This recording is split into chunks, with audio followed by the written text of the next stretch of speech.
আসসালামু আলাইকুম গাইস, দেখে আসলাম বাংলাদেশের তুফান তৈরি করা তাণ্ডব মুভি। তো গাইস কেমন ছিল তাণ্ডব মুভিটা? গাইস এক কথায় বলতে গেলে জাস্ট অসাধারণ অসাধারণ অসাধারণ। শাকিব খানের এক একটা ডায়লগ পেতেন জাস্ট অসাধারণ। আর শাকিব খানের লুক, মেকআপ, ও মাই গড, ওয়াও। গাইস আফরান নিশোর অভিনয়ের কথা তো বলাই যাবে না। আর গাইস তাণ্ডব মুভির ব্যাকগ্রাউন্ড বিজিএম গুলো জাস্ট ছিল অসাধারণ।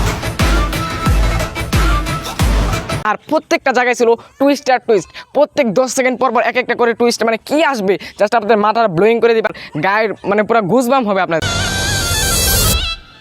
Welcome to the show.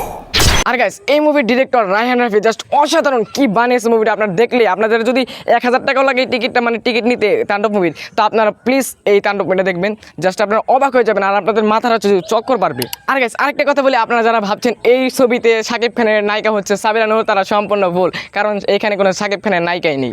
ওকে, সর্বশেষ একটা কথা বলতে চাই, আপনারা প্লিজ সিনেমা হলে যে এই সিনেমাটা দেখুন, আপনারা কেউ অপেক্ষা করেন না যে বিলিবিলিতে আসলে দেখবো বা ইউটিউবে আসলে দেখবো, অবশ্যই আপনাদের হলে যেয়ে দেখতে হবে। তো গাইস সর্বশেষ একটা কথা বলতে চাই, সবাই ভালো থাকবেন, সুস্থ থাকবেন, আর এই ভিডিওতে একটা সাবস্ক্রাইব লাইক করে দিবেন। সবাই ভালো থাকবেন, সুস্থ থাকবেন, আল্লাহ হাফেজ।